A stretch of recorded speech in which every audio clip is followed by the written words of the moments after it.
BNP এবং জামাত উভয় দলই শহীদ ওসমান হাদির সাথে বিভিন্ন পর্যায়ে নেগোসিয়েশন করেছে। গত 15 বছরে যারা আলেম ওলামাদেরকে ফাঁসিতে ঝুলিয়েছে, আল্লামা সাইদি রাহেমাহুল্লাহকে 13 বছর জেলখানায় রেখেছে, আমাদের মতো আলেমদেরকে মাঠে ময়দানে ওয়াজ করতে গেলে বাধা দিয়েছে, যারা আলেমদের সম্মুখ থেকে মাইক কেড়ে নিয়েছে, 5 তারিখে লাঞ্ছিত হয়ে লেজ গুটাইয়া দাদার বাড়ি দিল্লিতে বসে তারাই ষড়যন্ত্র করছে। ওরা জাতীয় শত্রু হিসাবে চিহ্নিত হবে ইনশাআল্লাহ। ও প্রিয় ভাইয়েরা, রাসূলুল্লাহ সাল্লাল্লাহু আলাইহি ওয়াসাল্লামকে ওই যুগে আল্লাহ তাআলা কোরআন দিয়ে, দ্বীনে হক ইসলাম দিয়ে পাঠালেন। তিনি ঘোষণা করলেন, হুয়াল্লাযী আরসালা রাসূলাহু বিল হুদা ওয়া দীনিল হক। তিনি আল্লাহ, যিনি তার রাসূলকে পাঠিয়েছেন দুনিয়ায় হুদা দিয়ে, হুদা মানি কোরআন, হাদা হুদা। আল্লাহ একায়েতে বলেন হাদা হুদা, এটাই হলো হুদা। যালিকাল কিতাবু লা রাইবা ফীহি হুদাম, এটা এমন এক কিতাব যাতে সন্দেহ নাই, এর মাঝে আছে হুদা। ফামান তাবিআ হুদায়া ফালা খাউফুন আলাইহিম ওয়ালা হুম ইয়াহজানুন। فمن اتبع هدايا فلا يضل ولا يشقى। বিভিন্ন আয়াতে আল্লাহ কোরআনকে হুদা বললেন। এই হুদা কোরআন আল্লাহ দিলেন, ওয়া দীনিল হক দিলেন, সত্য ধর্ম ইসলাম। কোরআন এবং ইসলাম দিয়ে রাসূলকে কেন পাঠালেন? লিয়ুযহিরাহু আলাদ-দীনি কুল্লিহি। সমাজে যত বিধান আছে, আইন আছে, মানুষের বানানো তন্ত্র মন্ত্র সংবিধান আছে, সমাজে যত রূপকথা উপকথা প্রচলিত আছে, মানুষের বানানো বিভিন্ন সিস্টেম নিয়ম কানুন আছে, আদিয়ানে বাতেল আছে, সবগুলোর উপরে আল্লাহ বলে ইসলামকে বিজয় করার জন্য আমি রাসূল পাঠাইছি। সুবহানাল্লাহ। প্রিয় নবীজিকে আল্লাহ বলেন আমি দ্বীনের বিজয়ের জন্য পাঠাইছি। এই আয়াতে কারিমার অতটুকু শুনে আমরা যেটা বুঝলাম, রাসূলুল্লাহ এসেছেন দ্বীনের বিজয়ের জন্য। সুবহানাল্লাহ পড়েন। ইসলাম কি পরাজিত শক্তি হতে এসেছে না বিজয়ী? কোনটা হতে এসেছে? রাসূলুল্লাহ নিজে ব্যাখ্যা করছেন আয়াতের, আল ইসলাম ইয়া আলু ওয়ালা ইউলা। রাসূল বলতেছে ইসলাম বিজয়ী হবে, পরাজিত নয়। আল্লাহ তাআলা অতীতে আমরা দেখেছি জালুত পরাজিত হয়েছে, তালুত বিজয়ী হয়েছে, ফেরাউন পরাজিত হয়েছে, নবী মূসা বিজয়ী হয়েছে, নমরুদ পরাজিত হয়েছে, নবী ইব্রাহিম বিজয়ী হয়েছে, নবী মুহাম্মদ সাল্লাল্লাহু আলাইহি ওয়াসাল্লাম বিজয়ী হলেন। উনার সবচেয়ে বড় শত্রু, উনার আপনজন, আপন চাচা, আসাস্ত চাচা, খালাতো চাচা, মক্কার আবু জেহেল, আবু লাহাব, সবগুলো দলবদ্ধভাবে পরাজিত হয়েছে। ইতিহাস সেটাই বলে, ইসলাম কখনো পরাজিত হয় নাই। ইসলাম সবসময় বিজয়ী হয়েছে। আপনাদের কাছে আমার জিজ্ঞাসা, যারা বোঝেন তারা একটু বলিয়েন, ফেরাউন পরাজিত হয়েছে, ডুবে মরছে, এই আলোচনা কোরআনে আছে কিনা? আছে। নমরুদ ধ্বংস হয়ে গেছে, এই কথাগুলো কোরআন হাদিসে আছে না নাই? আবু জেহেল পরাজিত হয়েছে, কোরআন হাদিসে আছে না নাই? তাহলে ইসলাম বিজয়ী, কাফেররা পরাজিত। এবার বলুন তো, 53 বছরের বাংলাদেশে ইসলাম কি বিজয়ী না পরাজিত? তো আমরার কামটা কি? তো আমরা রেখে আঙ্গুল শোষার জন্য আল্লাহ পাঠাইছে? লজ্জা লাগে না? 92% মুসলমানের পরিচয় দেন যে আপনার দেশে 53 বছর ইসলাম পরাজিত। রাসূলুল্লাহ সাল্লাল্লাহু আলাইহি ওয়াসাল্লাম মাত্র 23 বছরের ব্যবধানে ইসলামকে পরিপূর্ণ বিজয় করে দিলেন। আইয়ামে জাহিলিয়া পরিবর্তন হয়ে গেল। রাসূল যখন আসেন তখন যুগের নাম আইয়ামে জাহিলিয়া। রাসূল যখন দুনিয়া থেকে চলে যান তখন যুগের নাম খায়রুল কুরুন। সুবহানাল্লাহ। রাসূলুল্লাহর ইন্তেকালের সময় কি আইয়ামে জাহেলিয়া ছিল? না, তিনি বলছেন খায়রুল কুরুনি করনি। এই দুনিয়ার মানুষ, তোমরা বলছো এটা আইয়ামে জাহেলিয়া, আমি নবী মুহাম্মদ নাম পরিবর্তন করে দিলাম, বরং আমার যুগ পৃথিবীর সর্বশ্রেষ্ঠ যুগ। আবু বকর, ওমর, ওসমান, আলী, তালহা, জুবায়ের, সাদ বিন আবি ওয়াক্কাস, খালিদ বিন ওয়ালিদ রাদিয়াল্লাহু তাআলা আনহুম, উনারা যদি রাসূলের সঙ্গে থেকে দিনের বিজয় করে যেতে পারে, 53টা বছর চলে গেল, আমরা দিনের বিজয় করতে পারলাম না, মুসলমান হিসাবে লজ্জিত হওয়া দরকার আছে না নাই? এটা আমাদের ব্যর্থতা। ইসলাম বিজয়ী হতে এসেছে, পরাজিত হতে নয়।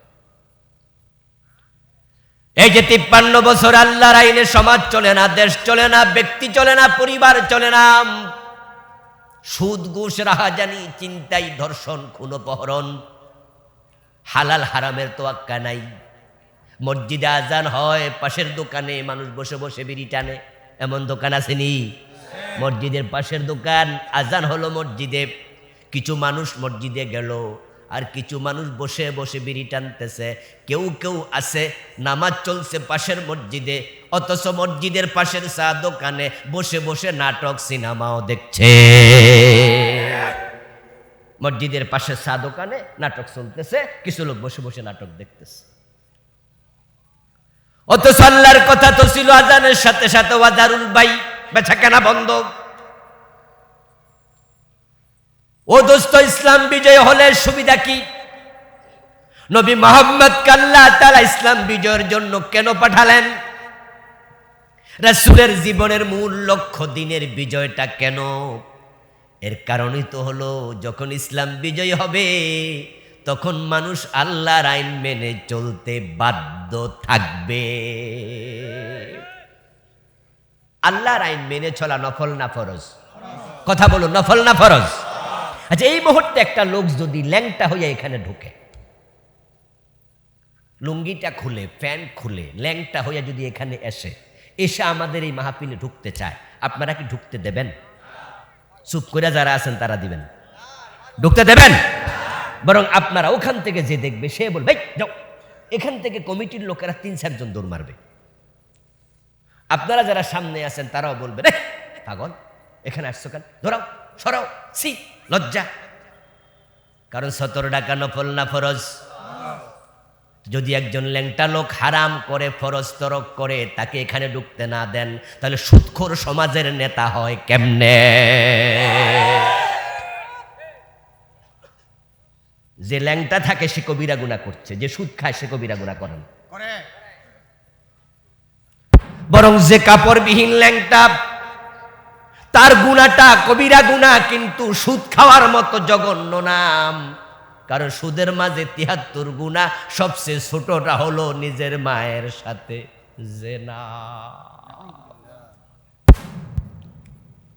রাস্তায় হেঁটে যায় একজন লুঙ্গিবিহীন, কাপড়বিহীন লোক, আমরা ওকে দেখলে সরে যাব, ওর পথে ও চলে যায়, লাঠি নিয়ে কেউ তাকে পিটাইতে যাই না, আমরা বলি পাগল। কিন্তু এলাকার যদি কেউ এমন পান যে সে তার মায়ের সাথে জোর কইরা জেনা করে, তাহলে একা একা চলতে দিবেন না পিটাবেন? যদি আপনি শোনেন যে আপনার এলাকায় কেউ তার মায়ের সাথে ইজ্জতে হাত দিছে, আপনি তো লাঠি হাতে লইয়া দৌড়ানি মারবেন, কই কোন বাড়িতে আছে, চল, এই পাপিষ্ঠকে এলাকায় রাখবো না। সুদ খেলে 73টা গুনাহ হয়, সবচেয়ে ছোটটা মায়ের ইজ্জতে হাত দেয়া।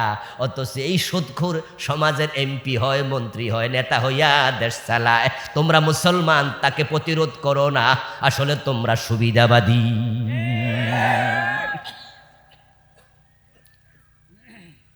ও প্রিয় ভাইরা, আপনাকে আমাকে রাসূলুল্লাহ সাল্লাল্লাহু আলাইহি ওয়াসাল্লামকে অনুসরণ করে জীবন পরিচালনা করা, রাসূলের মতো করে লাইফ স্টাইল সাজানোর চেষ্টা করা উম্মত হিসাবে আমাদের জন্য নফল না ফরজ? তো রাসূলুল্লাহর জীবনের লক্ষ্য যদি দিনের বিজয় হয়, আপনার জীবনের লক্ষ্য কি হবে? দিনের বিজয়। ফ্যান লাগবে অথবা হাত পাকা লাগবে, টেবিল ফ্যান বা হাত পাকা।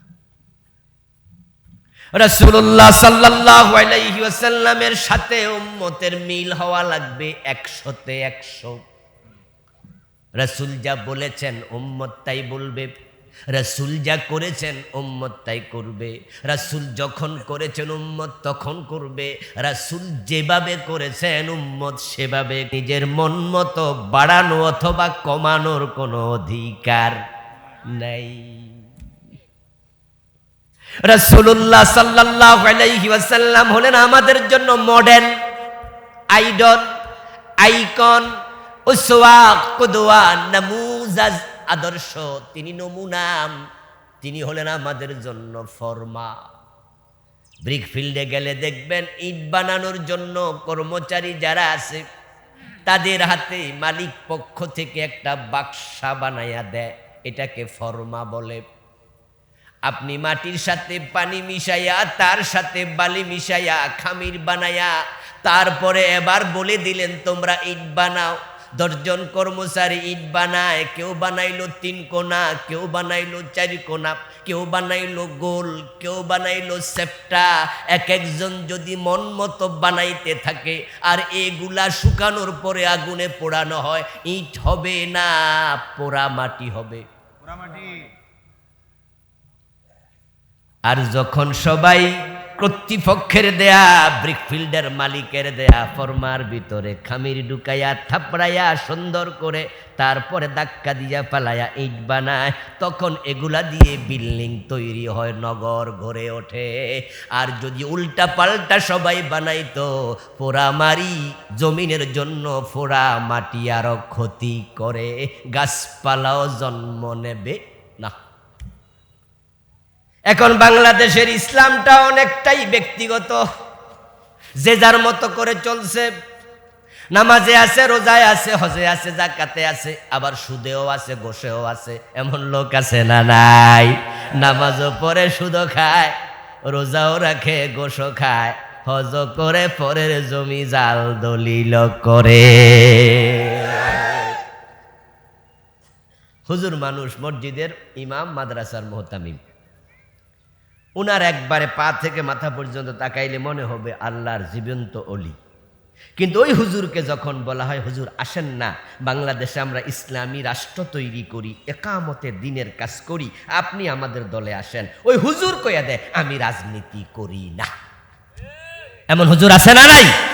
আচ্ছা, রাসূলুল্লাহর জীবনে রাজনীতি আছে না নাই? এই হুজুর নামাজে রাসূল মানলো, রোজায় রাসূল মানলো, রাষ্ট্রে ইসলাম লাগবে, তখন উনি মানলো না। ইসলামটা রাসূলের মতো হলো না উনার মন মতো হলো? অধিকাংশ আলেম, অধিকাংশ পীর, অধিকাংশ খতিব, অধিকাংশ বক্তা বাংলার এই জমিনে কোরআন বিজয়ের জন্য কাজ করে না, দিনের বিজয়ের জন্য কাজ করে না। না করার কারণে তো 92% মুসলমানের বাংলাদেশে ইসলাম নাই।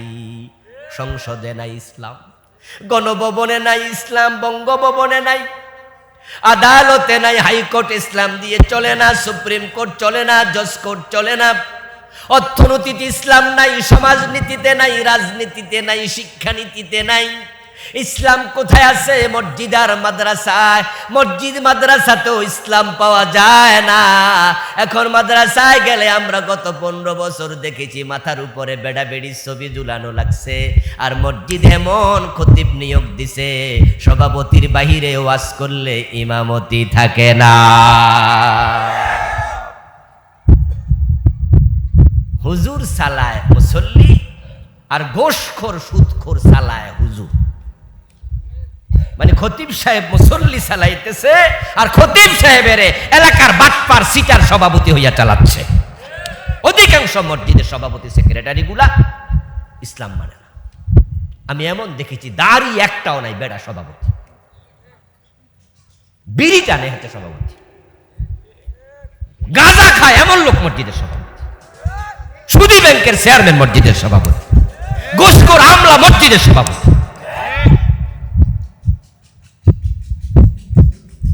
আমার প্রিয় ভাইয়ারা, এই যে ইসলাম আজকে বাংলাদেশে ত্রাহি ত্রাহি অবস্থায় আছে, এর মাত্র কারণ আমি দেখি হুজুরদের উদ্যোগ কম। এই দেশের আলেমরা যদি দিন কায়েমের ব্যাপারে এখনো একমত হয়ে যায়, বাংলাদেশে কোরআনের আইন কায়েম করতে 6 মাসও লাগবে না। এদেশের আলেমরা যদি এক হতো, কত আগে ইসলাম বিজয়ী হতো। ইসলাম পরাজিত থাকার পিছনে আলেমরা দায়ী, সাথে দায়ী আপনাদের মতো মুসল্লি, আপনারা যারা 5 ওয়াক্ত নামাজ মানেন, রোজা হজ যাকাত মানেন, কিন্তু জমিনে দ্বীনের বিজয় হোক এটা আপনি চান না। আপনার খামখেয়ালির কারণে ইসলামটা বিজয় হয় নাই। হাশরের ময়দানে রাসূলুল্লাহর অনুসরণ না করার মামলা খাবেন। প্রিয় নবীজি সাল্লাল্লাহু আলাইহি ওয়াসাল্লামকে অনুসরণ করা তো ফরজ। আল্লাহর নবীকে যারা অনুসরণ করবে না তারা জান্নাত পাবে না। ক্বালা রাসূলুল্লাহ সাল্লাল্লাহু আলাইহি ওয়াসাল্লাম কুল্লু উম্মতি ইয়াদখুলুনাল জান্নাতা ইল্লা মান আবা। প্রিয় নবীজি বলছেন আমার সব উম্মত জান্নাতে যাবে, তবে অস্বীকারী উম্মত জান্নাত পাবে না। জিজ্ঞাসা করা হলো ইয়া রাসূলুল্লাহি ওয়া মান আবা, অস্বীকারী উম্মত আবার কে? রাসূলুল্লাহ জবাব দেন মান আতাআনি দাখালাল জান্নাহ ওয়া মান আসানি ফাকাদ আবা। যে ব্যক্তি আমি নবীকে অনুসরণ করে সে জান্নাতে ঢুকবে, যে আমি নবীকে অনুসরণ করবে না সে অস্বীকারী, তার কপালে জান্নাত নাই। রাসূলকে অনুসরণ না করলে জান্নাত পাবেন না, আর করলে ডাইরেক্ট জান্নাত।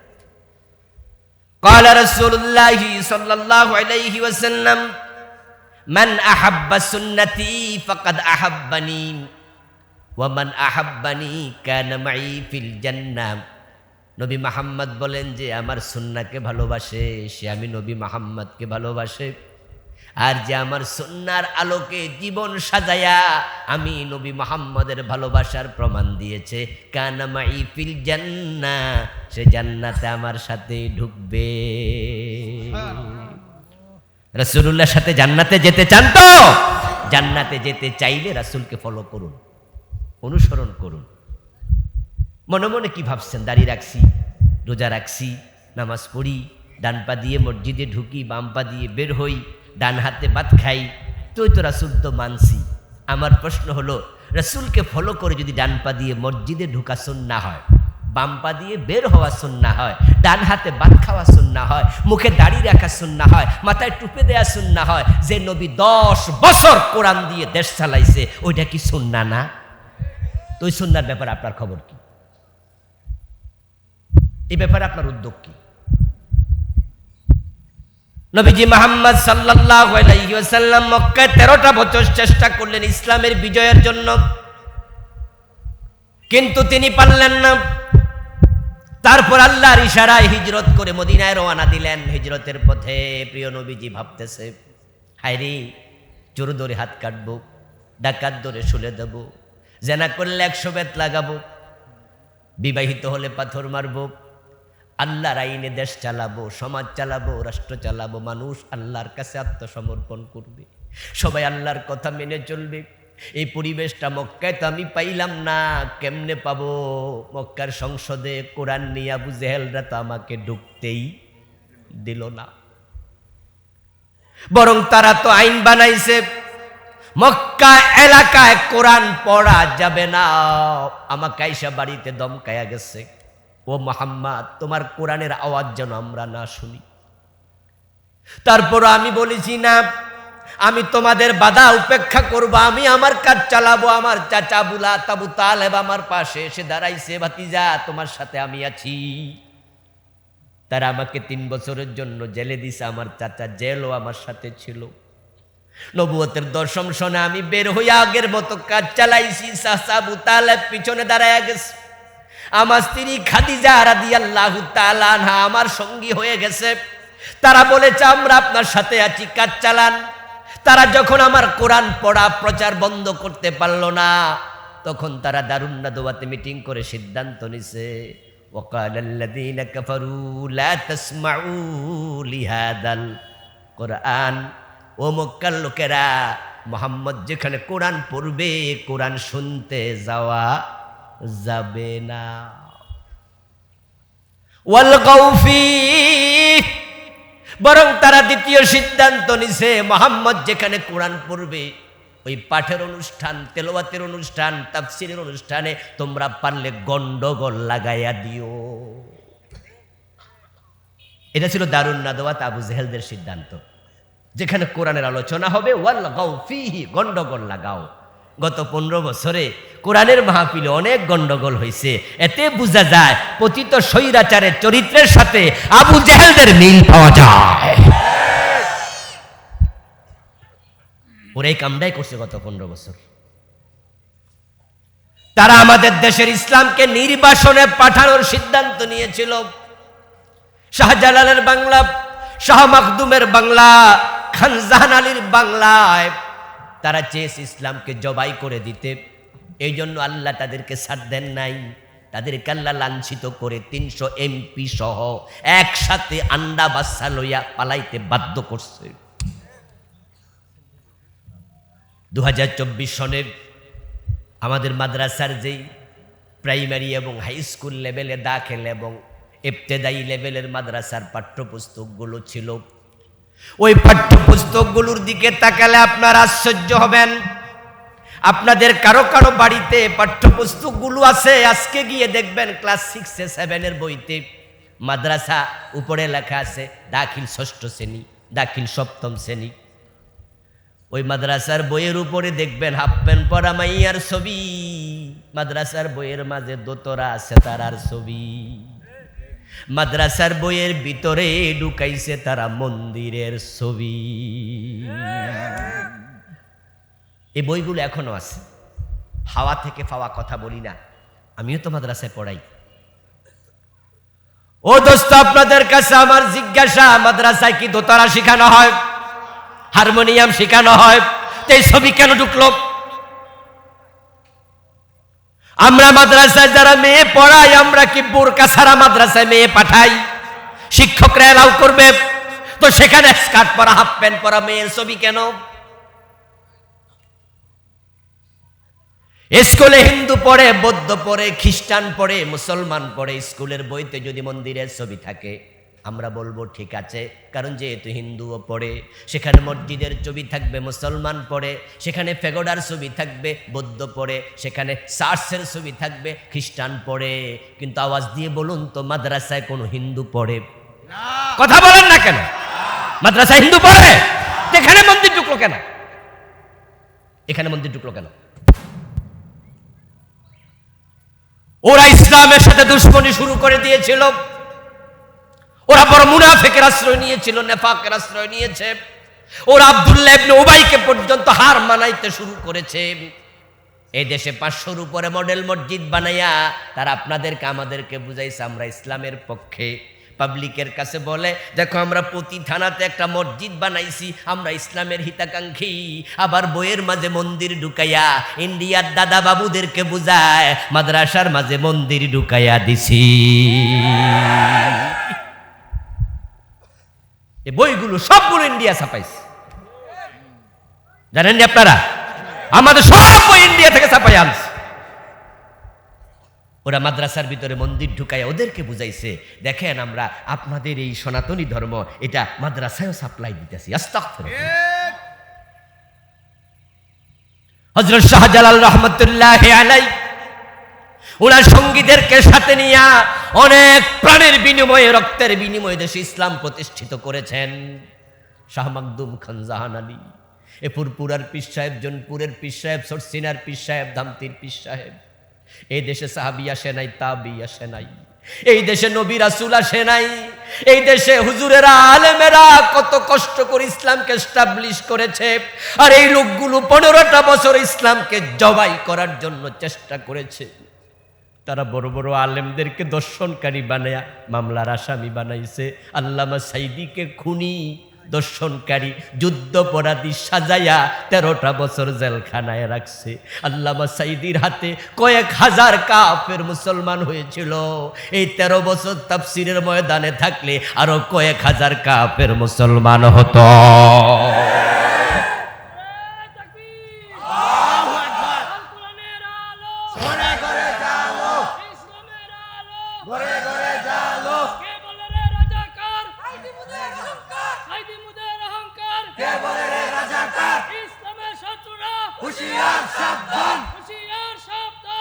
আমার প্রিয় ভাই আল্লামা সাইদি রাহিমাহুল্লাহর হাতে কয়েক হাজার মুসলমান হয়েছে, এই কথা আপনাদের জানা আছে না নাই?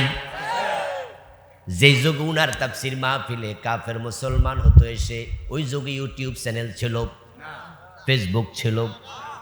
তখন যদি এত প্রচার হয়, তাহলে ইউটিউব ফেসবুকের যুগে যদি আল্লাহর বান্দা তাফসির করতে পারত, উনার তাফসির শুনে অন্য কাফেররাও দলে দলে মুসলমান হতো।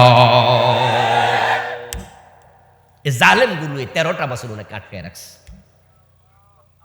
কোরআনের কথা আলেমরা বলতে পারেনি।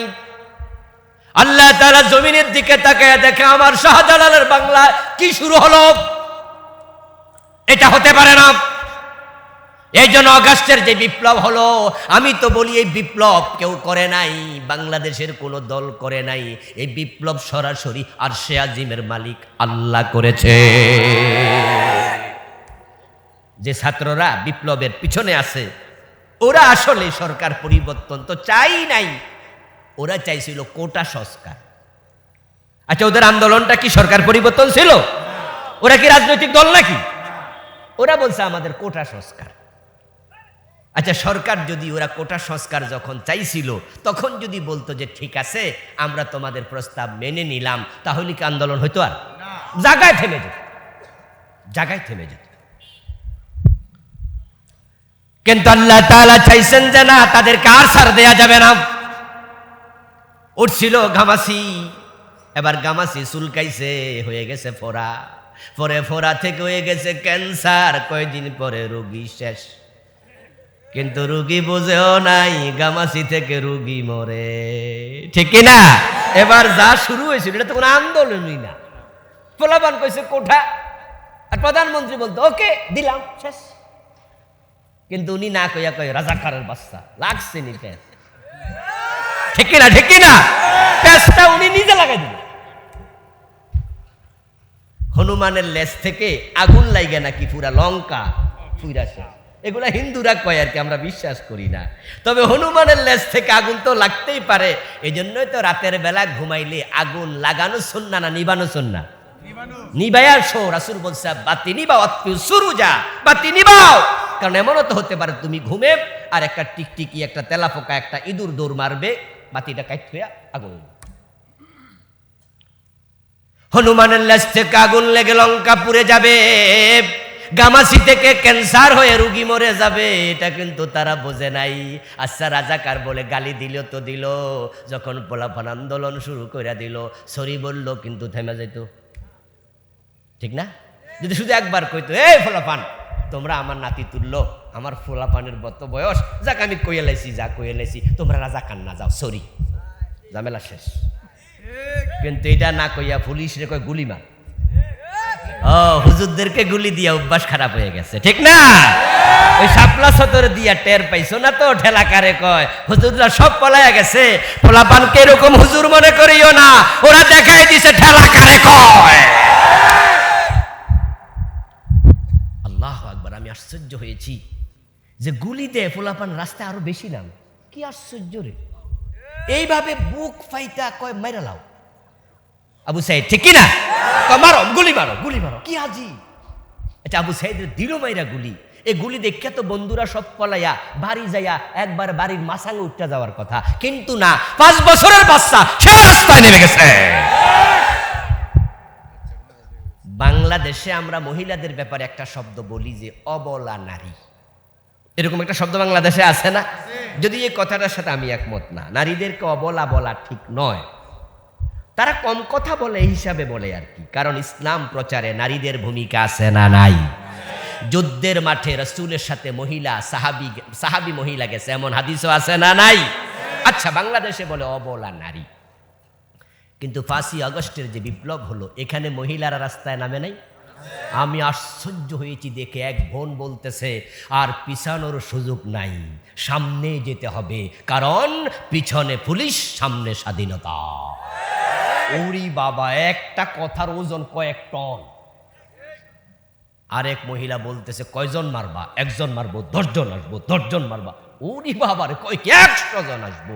আল্লাহ তাআলা এবারে এই নারীগুলাকে, পুরুষগুলাকে, বাচ্চাগুলাকে আবাবিল বানায় রাস্তায় নামাই দিছে। কারণ তারা যদি 2041 পর্যন্ত ক্ষমতায় থাকতে পারত, বিশ্বন্ত ঘোষণা করছিল 2020 যদি আরো 15 বছর থাকতো দেশের ইসলামকে তারা জবাই করে দিত। সে পরিকল্পনা তারা হাতে নিয়েছিল।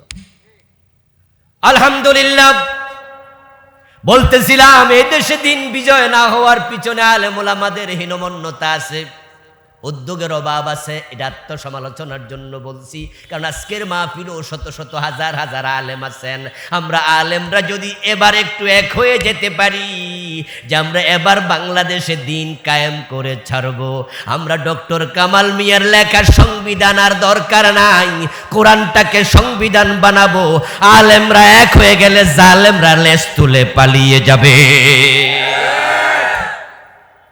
আলেমদের এক হওয়ার সুযোগ আছে না নাই? এক হয়ে যান এবার। আপনি রাসূলের সুন্নাহ মানেন, আপনি না দাড়ি টুপি মাথায় আছে, তো রাসূলুল্লাহ 10 বছর মদিনা কোরআন দিয়ে চালাইলে সে কোরআন দিয়ে আপনি কেন চালাবেন না? আমার রাসূল যখন মক্কায় 13টি বছর চেষ্টা করে পারলেন না, মক্কার লোকেরা রাসূলকে কোরআন নিয়ে সংসদে ঢুকতে দিল না। এবার তিনি হিজরত করছেন আল্লাহর ইশারায়। হিজরতের প্রতি প্রিয় নবীজি ভাবেন, মদিনায় গিয়া যদি দেখি মদিনার সংসদে আরেক আবু জেহেল বৈশা আছে লাডি লইয়া, তাহলে হিজরত কইরা লাভ কি? মনে মনে ভাবছেন যে ওখানে গিয়া যদি আবার কোরআন নিয়ে সংসদে ঢুকার পরিবেশ না পাই, তাহলে হিজরত করলাম, কিন্তু লাভটা হইল কি? প্রিয় নবীজির মনের খবর, মানুষের মনের খবর সবচেয়ে বেশি জানেন কে? আল্লাহ তাআলা জিবরিল আমিনকে পাঠিয়ে দিলেন, যাও যাও জিবরিল, কোরআনের আয়াত নাজিল করো। আমার নবীর কাছে আয়াত এসে গেল, ওয়াকুর রাব্বি আদখিলনি মুদখালা সিদকিন ওয়া আখরিজনি মুখরাজা সিদকিন ওয়াজআলনি মিন লাদুনকা সুলতানান নাসীরা। চিৎকার দিয়া পড়েন সুবহানাল্লাহ। হে নবী, আপনি বলুন, আল্লাহ আমাকে তুমি বরকতময় জায়গায় নেও, উত্তমভাবে নেও, উত্তমভাবে বের করো, হিজরতটা যেন হয় বরকতময়। এ দোয়া আপনি আমি আল্লাহর কাছে করেন। কারণ রাসূল যখন হিজরত করছিলেন তখন উনার সাথে কি অনেক কাপড় চোপড় ছিল? সম্পদ গহনা ছিল? খাবার দাবার অনেক ছিল? বরং তিনি একবারে দিনহীনভাবে হিজরত করেছেন, সাথে সামান্য খাবারও ছিল।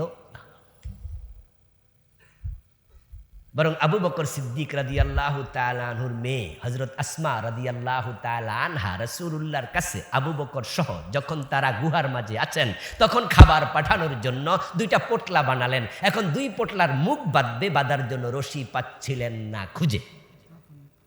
তখন তিনি তার পরনে যে ঘাগরা ছিল, ওই যে পেটিকোট টাইপের পরে, যে সালোয়ার টাইপের পরে, এটা মাজায় বাঁধার জন্য রশি আছে, তিনি তার রশিটা খুলে মাঝখান দিয়ে টান দিয়ে ছিঁড়লেন। জাতুন নেতা কাইনুনাকে বলা, ওই রশি ছিঁড়ে 2 টুকরা করে তারপর খাবারের রূপ বেঁধে চাকরকে দিয়ে গুহার মাঝে পাঠাইছে। রাসূলুল্লাহ 3 দিন গুহার মাঝে লুকিয়েছিলেন।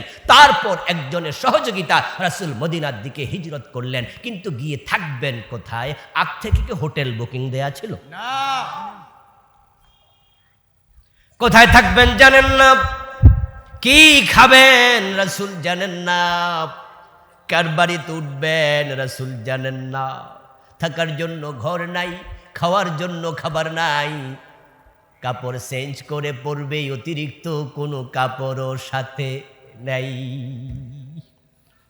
রাসূল হিজরত করছে। আল্লাহ বলে, ও রাসূল, আপনি আমার কাছে বলেন, আল্লাহ বরকতময় হিজরত দাও, আদখিলনি মুদখালা সিদকিন ওয়া আখরিজনি মুখরাজা সিদক।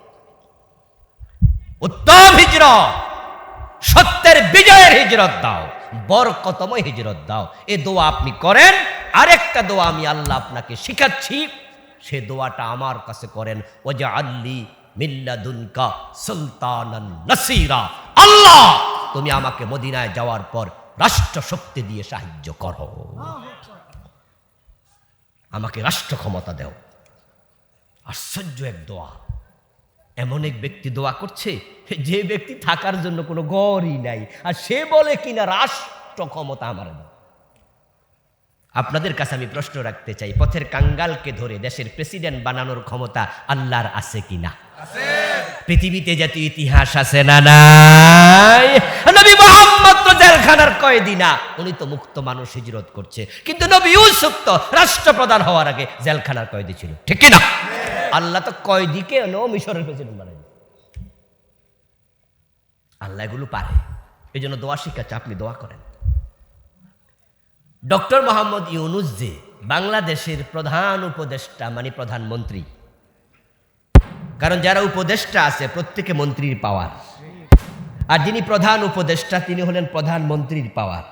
আচ্ছা, ডক্টর ইউনুস 5 তারিখের আগে অগাস্টের বাংলাদেশের প্রধান উপদেষ্টা হবে, হে কি ঘুমে স্বপ্নেও দেখছে কোনোদিন? বরং এই স্বপ্নে যেটা দেখছিল সেটা হলো জেল যে কয় বছর হয় আল্লাহ। আপনারা যারা সচেতন শিক্ষিত মানুষ সবাই জানেন বেডার বিরুদ্ধে মামলা ছিল কিনা? 1-2টা না ডজন ডজন। মামলাটি কি ছোট মাপেন না বড় বড়? একটা রায় হলে তো 50 বছর শেষ। আমার বন্ধু বেটা হাজিরা দিতে আসে আমাদের হাইকোর্টে, 8 তলায় নাকি এজলাস বসছে, ওর বেটার হাকিম বসছে। এখন 8 তলায় উঠবে, লিফটের গোড়ায় গেছে, দেখে কারেন্ট নাই। এর মানে হলো কারেন্ট আগে বন্ধ করে রাখছে। হাইটটা ওডো ঠেলা কারে কর, বয়স তার 84, 8 তলা উঠছে হাইটটা, হাঁপাইতে হাঁপাইতে উঠছে। তারপরে হাকিমের সামনে গিয়ে খাড়াই রয়েছে। হাকিম তো বিচার শুরু করে না, কয় যে করমু আপনি একটু খারান। ওই বুড়া বেড়ারে দাঁড় করে রাখছে। 5 তারিখের আগে ডক্টর ইউনুস মনে মনে ভাবছে আল্লাহ জানে কয়শো বছর জেল হয়, কিন্তু আমার আল্লাহ কয় না না না, তোরে আসামির জায়গা থেকে প্রধানমন্ত্রী বানাইয়া দেমু। ক্ষমতার মালিককে তুতিল মুলকা মান তাশা ওয়া তানজিউল মুলকা মিম্মান তাশা। ওই আসামির প্রেসিডেন্ট বা প্রধানমন্ত্রী বানাই দিল। আর যারা ঘোষণা করছিল 2041 আগে লড়মু না, আল্লাহ তাদের আপনার সেনাবাহিনীর প্রধান রেখে যা 41 সাল লাগবো না, যাইয়া কয় 45 মিনিটই নাই, পালা তাড়াতাড়ি জান লইয়া পলা। আমার প্রিয় ভাইয়েরা, ওই আল্লাহ রাসূলকে শিখায়, আপনি বলেন আমার রাষ্ট্র ক্ষমতা দাও। আচ্ছা, ওয়াজআলনি মিন লাদুনকা সুলতানান নাসিরা, এই আয়াতটা কোরআনে এখনো আছে না নাই? এই দেশের হুজুররা কি এটা জানে না? শুধু আমি একাই জানছি, আপনারা জানেন না? তো রাসূল যদি এই দোয়া আল্লাহর কাছে করে, রাসূল রাষ্ট্র ক্ষমতা চায়, তো আমি চাইলে আমারে বকেন কেন যে হুজুর গদি চায়? আমরা যখন রাষ্ট্র ক্ষমতার ওয়াজ করি তখন গুতা মারে হুজুরদের ক্ষমতার লোভে ধরছে। এবং কিছু হুজুর আছে যারা মাহফিলে এসে বলে আমরা দুনিয়ার চেয়ার চাই না, আমরা ক্ষমতা চাই না, আমরা জান্নাত চাই। নিচ থেকে শ্রোতারা বলে সুবহানাল্লাহ, এত বড় আল্লাহর ওলি আইছে, দুনিয়ার কোনো লোভই নাই। তাহলে তুমি কি রাসূলের চেয়ে বড় মুত্তাকি?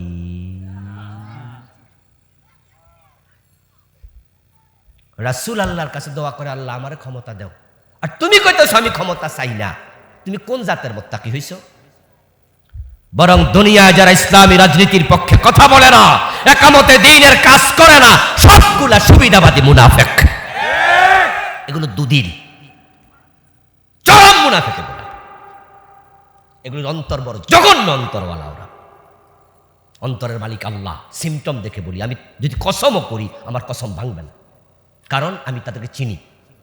তারা এই গত 15 বছরে জালেমদের সাথে অধিকাংশ হাত মিলিয়ে চলছে।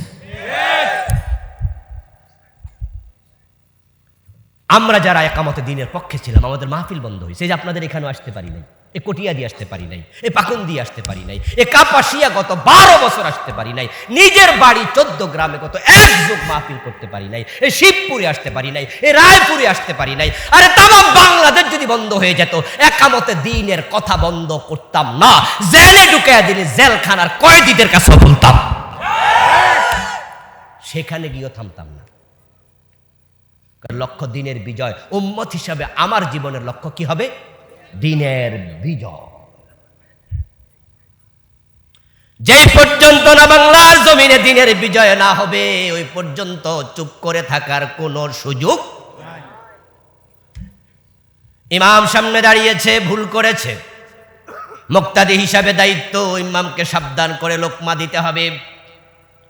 ইমাম পরের ওয়াক্তে আবার ভুল করলো, আবার লোকমা দেব, আবার পরের ওয়াক্তে ভুল করলো, আবার লোকমা দেব। ইমাম যদি বাবা হয় লোকমা মিস হবে না, কারণ ইমামের ভুল যদি না ধরি ইমামের নামাজও শেষ, আমারটাও। এখন ইমাম যে লোকমা দিলাম, এটা কি ইমামের সাথে শত্রুতা নাকি নামাজের স্বার্থে? এখন ইমাম বাবা হলো, লোকমা দেব, চতুর্থ ওয়াক্তে আবার ভুল, আবার লোকমা। দিনে 5 বার ভুল, 5 বার লোকমা। আমি এটা বলবো না, বারবার লোকমা দিলে উনি মনে কষ্ট পাবে, উনি আমার বাবা, উনাকে লোকমা দিলে উনি আমার বদদোয়া দেবে। কিন্তু আমি নামাজের স্বার্থে লোকমা দিতে থাকবো ততক্ষণ, ভুল হবে যতক্ষণ।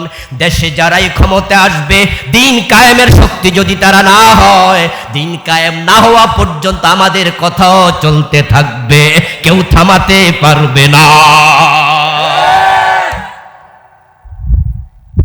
নবীজি মুহাম্মদ সাল্লাল্লাহু আলাইহি ওয়াসাল্লাম দোয়া করছে, ওয়াজআলনি মিন লাদুনকা সুলতানান নাসিরা, আল্লাহ তুমি রাষ্ট্র ক্ষমতা দিয়ে সাহায্য করো। আপনার কাছে আমার প্রশ্ন, এই দোয়া আপনি কদিন করছেন? ওয়াকুর রাব্বির হামহুমা কামা রাব্বায়ানি সগীরা, আচ্ছা এই দোয়া করে নাই এমন মুসল্লি এখানে কয়জন আছে? বাংলাদেশে যদি 50 লাখ হুজুর থাকে, 50 লাখ হুজুরে এই দোয়া করছে। যদি বাংলাদেশে 16 কোটি মুসলমান থাকে, তার মাঝে বুঝ প্রাপ্ত মুসলমান রাব্বির হামহুমা দোয়া কম বেশি সবাই করছে। ওয়াজআলনি মিন লাদুনকা সুলতানান নাসিরা, রাসূল এই দোয়া করছে, তুমি কেন করলাম? কারণ হচ্ছে নামাজের ওয়াজ করলে, রোজার ওয়াজ করলে, রাব্বির হামহুমা কইলে মামলা খাওয়া লাগে না, জেলে যাওয়া লাগে না, চাকরি ছুটে যায় না, মাহফিল বন্ধ হয় না, রাষ্ট্র ক্ষমতা ইসলাম নিতে হবে, এই কথা বললে মামলার আসামি হয়ে, ফেরারি আসামি হয়ে গোড়া লাগে। এই ইসলাম ওয়ালারা, এই আলেমেরা বাড়িতেও ঘুমাতে পারে না। আপনি সুবিধাবাদী হলে আল্লাহর কাছে আপনার ফয়সালা ভালো হবে না। নবী মুহাম্মদ সাল্লাল্লাহু আলাইহি ওয়াসাল্লাম হলেন আমাদের জন্য রেলগাড়ির ইঞ্জিনের মতো, আমরা হলাম রেলগাড়ির পিছনে ডাব্বার মতো, বগির মতো। ইঞ্জিনের সাথে যদি বগিকে লাগায়া দেন, ইঞ্জিন যাবে যেখানে, বগি পৌঁছবে সেখানে। আর যদি ভালো করে না লাগাও, ইঞ্জিন একা একা চলে যাবে, বগি পিছনে পড়ে থাকবে। এখন নবীর জীবনের লক্ষ্য দিনের বিজয়, তুমিও সেটা বানাও। নবী মুহাম্মাদের সাথে হাসতে হাসতে আল্লাহর জান্নাতে ঢুকবে। আর সুবিধাবাদী হবেন, আল্লাহ ছাড়বে না।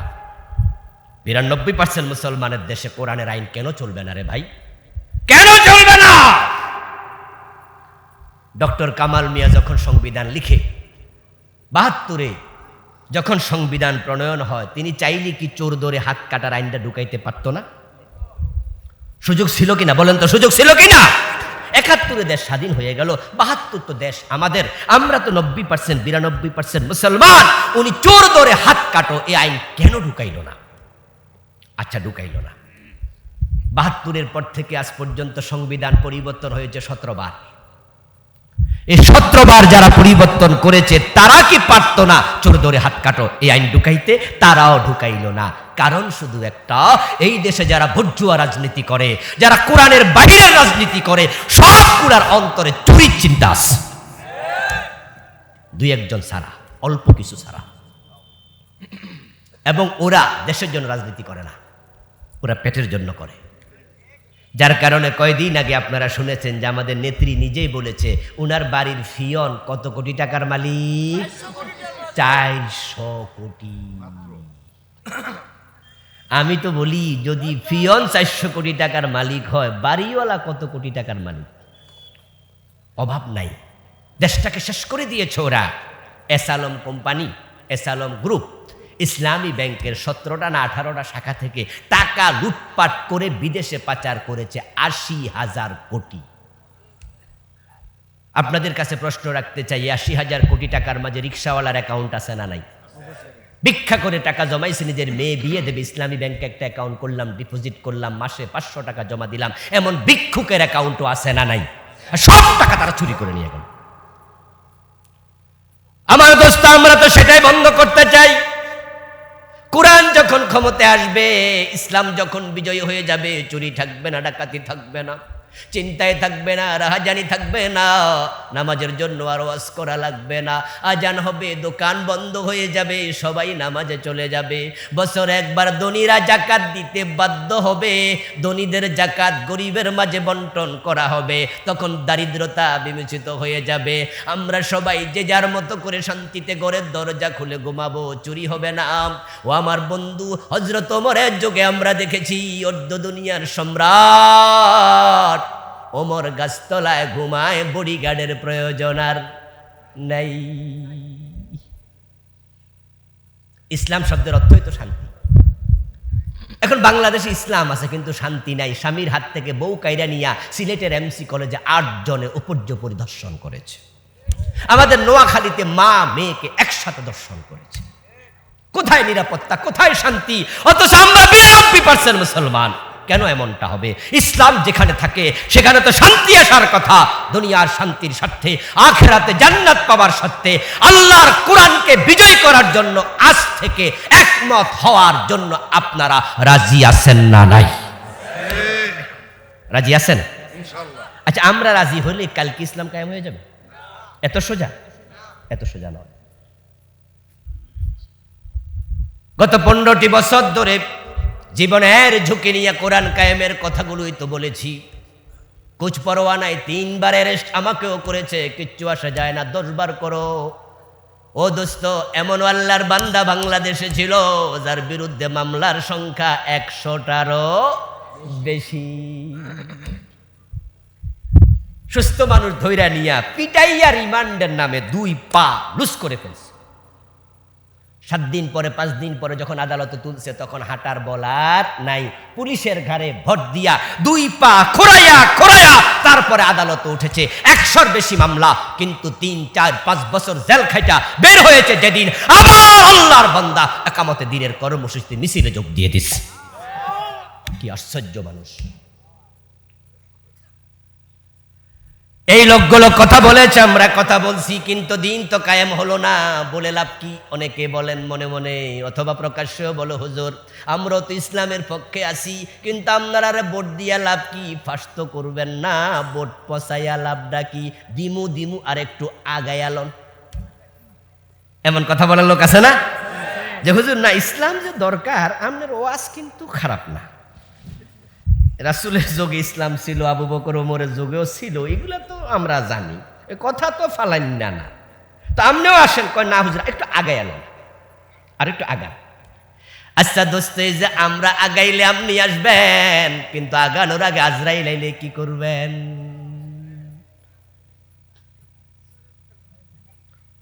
আমরা আজকের মাহফিলের সব মানুষ যদি কালকে একামতে দিনের পক্ষে আসি বলে আজকে একমত হয়ে যাই, পরশু ইসলাম কায়েম হবে না, এত সোজা নয়। কিন্তু এরপরও আমরা সবাই একামতে দিনের পক্ষে কেন আসতে চাই? আল্লাহর কাছে আমি যখন যাব তখন রাসূলের জীবনের লক্ষ্যের সাথে আমার লক্ষ্য মিলাইয়া যেতে চাই। হাশরের ময়দানে আল্লাহর সামনে যখন হাজির হব, যে কথা আপনি বলবেন, যে কাজ করবেন, সকল কথা সকল কাজ রেকর্ড করার জন্য আমল নামার রেকর্ডার আপনার ঘাড়ের ভিতরে আছে না নাই? প্রতিটা কথা রেকর্ড হয়। মা ইয়ালফিযু মিন কাউলিন ইল্লা লাদাইহি রাকীবুন আতীদ। এই যে আপনারা আজকে কিয়ামতের দিনের পক্ষে হাত তুললেন, কথা বললেন, আওয়াজ করলেন, আপনার শব্দ কি রেকর্ড হয় নাই? আমি যে বলছি আমার শব্দ কি রেকর্ড হয় নাই? আমার রব কিয়ামতের ময়দানে এগুলো যখন বাজাবেন, এগুলো যখন আওয়াজ করে উঠবে, সেদিন আমি বলবো, আল্লাহ বাংলাদেশ ইসলাম কায়েম হয় নাই, তবে আমি কিন্তু কোরআন কায়েমের পক্ষের কর্মী ছিলাম, তুমি আমলনামায় দেখো। আপনার আমার নাজাত, আপনার আমার জান্নাত দিন বিজয়ের সাথে সম্পৃক্ত নয়। যদি দিন বিজয়ের সাথে আমাদের জান্নাত সম্পৃক্ত হতো, তাহলে মা খাদিজা জান্নাত পাইতো না, কারণ তিনি মক্কায় যখন মারা যান তখন দিনের বিজয় হয় নাই। আর দিন বিজয়ের সাথে জান্নাত যদি সম্পৃক্ত হতো, আব্দুল্লাহ ইবনে উবাইও জান্নাত পেয়ে যেত, কারণ তার বাড়ি তো মদিনায় ছিল। দিন বিজয় সে দেখেছে, কিন্তু খাদিজা জান্নাত পেয়েছে, আব্দুল্লাহ ইবনে উবাই পায় নাই। কারণ আমল আমল আমল।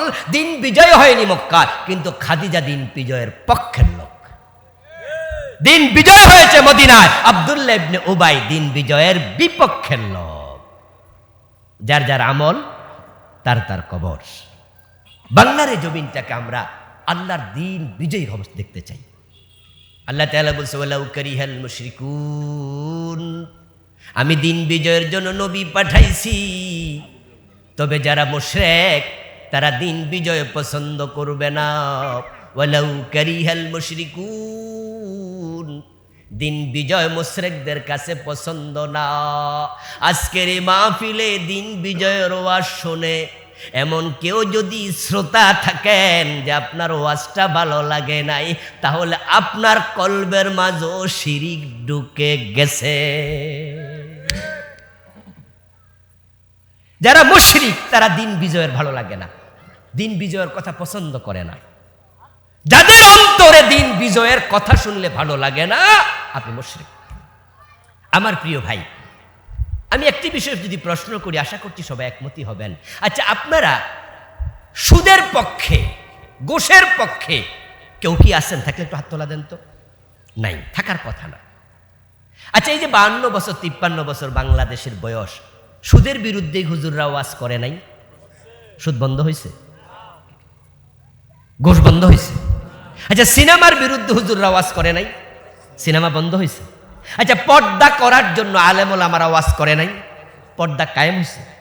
মদের বিরুদ্ধে, ফেন্সিডিলের বিরুদ্ধে কি ওয়াজ যে হুজুররা করলো! শুধু হুজুররা না, মাদকের বিরুদ্ধে এসপি ওয়াজ করে, ডিসি ওয়াজ করে, এমপি ওয়াজ করে, মন্ত্রী ওয়াজ করে। সংসদ ভবনে দাঁড়াইয়া আমাদের সাবেক স্বরাষ্ট্রমন্ত্রী আসাদুজ্জামান খান কামাল সাহেব উনি বলেছে, মাদকের ব্যাপারে সরকারের মূলনীতি জিরো টলারেন্স, কোনো ছাড় নাই, ডাইরেক্ট গুলি করে দাও মাদক ব্যবসায়ীদেরকে ধরে।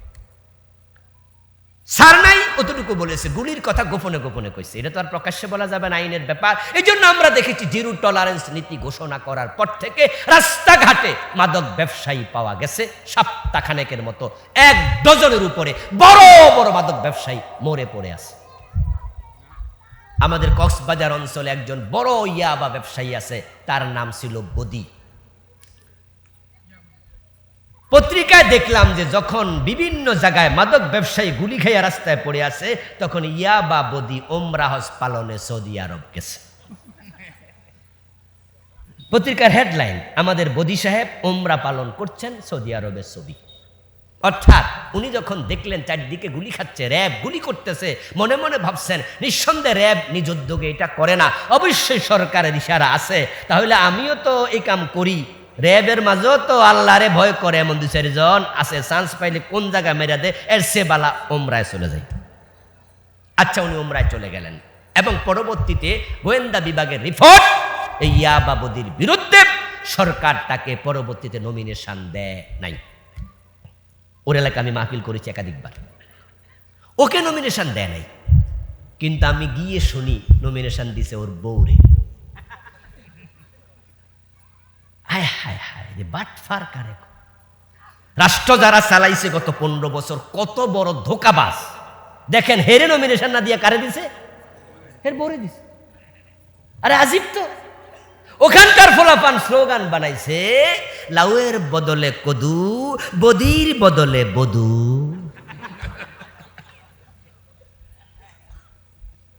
লাউয়ের বদলে কি? 2 জিনিস না 1 জিনিস? তো একই ঘরে যদি জামাইরে বাদ দিয়া বউরে দেয়, তাহলে ক্ষমতা কি আলাদা হয়েছে না ঘরেই আছে? আজীব। মানুষের বুঝাইছে যে আমরা মাদকের বিরুদ্ধে আছি, এই জন্য বদিরে নমিনেশনই দেই নাই। এই জাতিরে পাগল পাইছে ওরা। মাদকের বিরুদ্ধে হুজুর ওয়াজ করলো, পীর সাহেব করলো, বক্তা খতিব ইমাম সবাই করলো, এসপি ডিসি করলো, সরাসরি সংসদে স্বরাষ্ট্রমন্ত্রী করলো। বাংলাদেশে মদ বন্ধ হয়েছে তো? চুরিও বন্ধ হয় নাই, সুদও বন্ধ হয় নাই, গোশও বন্ধ হয় নাই, পর্দা প্রথাও কায়েম হয় নাই, মাদকও বন্ধ হয় নাই। ওয়াজ দিয়ে হবে না, আইনের প্রয়োজন আছে। ওয়াজ দিয়ে যদি হতো তাহলে নবী মুহাম্মদকে আল্লাহ বলতো, রাসূল চুরি করলে চোরের দইরা আপনি 10 মিনিট ওয়াজ কইরা দেন, হাত কাটার আইন প্রয়োজন ছিল না। রাসূলের ওয়াজের সে আসর করবে এমন ওয়াজ করার ক্ষমতা দুনিয়ার কারোই নাই। কিন্তু আল্লাহ তো বলে নাই শুধু ওয়াজ করেন, আল্লাহ বলছে হাত কেটে দেন। যদি ওয়াজ করলে মাদক বন্ধ হতো, নেতারা এসে মাঝে মাঝে মাহফিল কইতো, হুজুর এলাকার যুবকেরা মাদক সেবী হয়ে যাচ্ছে, যুব সমাজকে বাঁচাতে হবে, আপনার কাছে অনুরোধ 10টা মিনিট হলো মাদকের বিরুদ্ধে ওয়াজ করবেন। ও দোস্ত, ওয়াজ করলে যদি মদ বন্ধ হতো, ওমরের চেয়ে বেশি ওয়াজ তো আমরা কেউ জানি না। ওনার ছেলেরে 80 বেত না দিয়া ওমর তো 20 মিনিট ওয়াজ করার কথা, কিন্তু ওমর তো ছেলেকেও 80 বেত দিছে। এতে বোঝা যায় ওয়াজ দিয়ে শুধু হয় না, ওয়াজের সাথে সাথে আইনের প্রয়োজন আছে না নাই? শুধু ওয়াজ দিয়ে হবে না, আইন লাগবে, আইন। বাংলাদেশে ওয়াজ আছে, আইন নাই। বরং মাদকের বিরুদ্ধে যারা ওয়াজ করতে আসে এই নেতাগুলা, আমি দেখছি যে ওরা বড় বাটফার। কেমনে বাটফার? যে তারা ক্ষমতায় 53টা বছর মাদকের বিরুদ্ধে মাহফিল আইসা যে ওয়াজটা ছাড়লো, সংসদে যেটা ছাড়লো, শুই না তো আমাদের হৃদয় বিগলিত হয়ে যায়। মাশাআল্লাহ, আমাদের নেতা তো মাদক বিরোধী, কিন্তু রাষ্ট্রীয় যে একটা অধিদপ্তর বানাইছে এটার নাম দিছে মাদক নিয়ন্ত্রণ অধিদপ্তর। আচ্ছা, নিয়ন্ত্রণ দরকার না নির্মূল দরকার? বুদ্ধি কত বাটফার কারে কর। এই ড্রাইভার, গাড়ি নিয়ন্ত্রণে চালাও। গাড়ি যখন 80তে 90তে চালায় তখন আমরা বলি এই নিয়ন্ত্রণে চালাও। নিয়ন্ত্রণ মানে কি বন্ধ নাকি ধীরে ধীরে? তো ওরা বানাইছে মাদক নিয়ন্ত্রণ মানে কিছু কিছু খাও।